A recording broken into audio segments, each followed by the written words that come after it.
don't often solicit you to take any action here on YouTube, but for this video I would ask if you would leave your comment as to whether this introduction here sounds like I'm using a tube amp or not. And the idea of this video is, can people really tell whether I'm using a tube amp or not?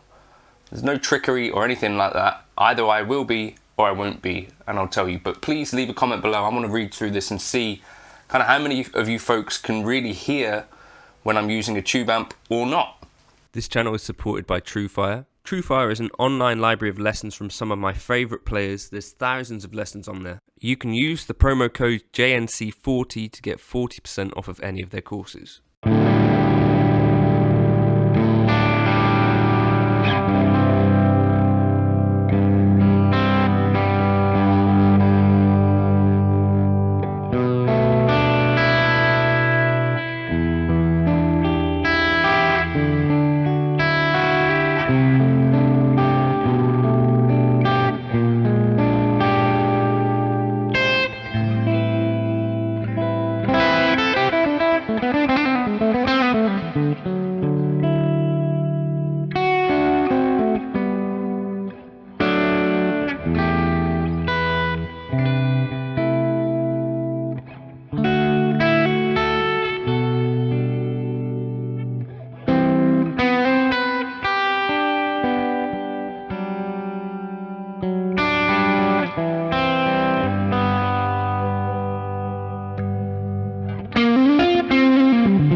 So, I guess I might as well just say now I was indeed using a tube amp. So let's get that out of the way. I'm not going to do a reveal in another video or anything like that. I was using my 1965 Fender Pro Reverb, which is from 1965 as it happens. And I think I had the volume fairly loud on it, on the vibrato channel. And then eventually I did crank this thing, and it does do wonderful, wonderful things. Now, I don't know what percentage of you guys or how many of you guys would have participated there, and I wonder if many of you got it right that it was an actual tube amplifier. So I think whenever I do a video with a real amp instead of like Helix or Fractal or Nano Cortex or whatever, I do get a bunch of folks who are saying that they can hear the difference. This was just the interesting thing for me, and there's still, people say that some of my favourite tones that they've ever heard me play through are like the 2-rock, silver string, sterling, and that sort of thing. So for sure, I hear you, and hopefully you can tell what was going on here. This is a Tokai Les Paul, so that was just the rig in general. It's just guitar straight into the amp, then out of the amp into a load box. Now I don't know whether that is a sort of thing that is going to throw some people, but there is a bit of a reason for this. A, I wouldn't be able to have this amp anywhere near that loud, and B, I can then put it through Helix Native to give kind of the delay and reverb that I would normally be using. So kind of that's a little bit of a, so at least it's like more familiar, because sometimes I think maybe people think it sounds way different because I'm not using the normal kind of effects that I might be using. I'm just going straight into an amplifier, and that's what you're hearing. But yeah, let me know your thoughts in the comments on that. Let me just show you. I think sometimes I do think there is a bit of a difference. Well, not even a bit of a difference, quite a big difference.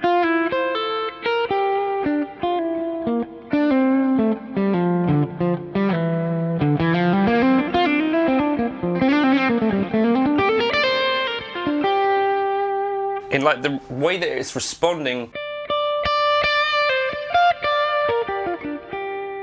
to picking, because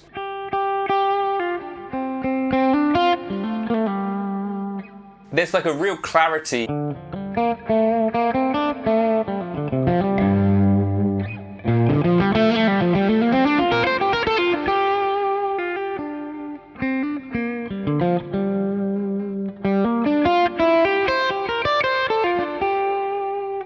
I don't know, do you see what I mean? Like there's this.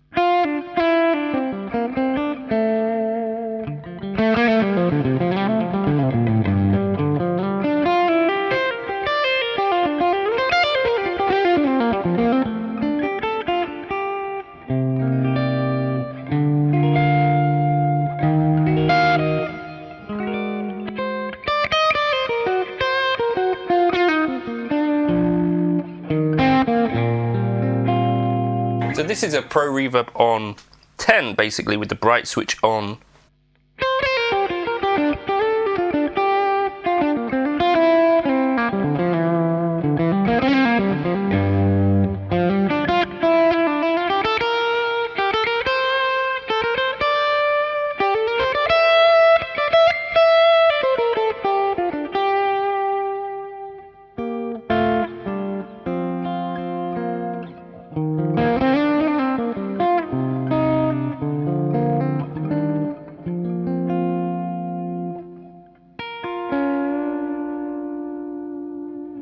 Let me just try it with a Strat and see that this sagginess to the thing, which I think, yes, you could dial in with a modeler. I just don't think I ever necessarily quite get here. Well, not exactly here. Do you know what I mean? Where it's like, okay, well that is.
To me, there is something going on there where, I don't know, like the transition between clean and dirt is so smooth. Uh-oh. Uh-oh. No, she can come in. She can come in. Right, Ellen, are you going with Daddy a minute? Hello. Hello. Hello. Dada. What is this? This. A little doggy. Can you tell the difference between a tube amp and a modeler? Can you? Can you say horse? Say horse. Say horse. Can you say clock?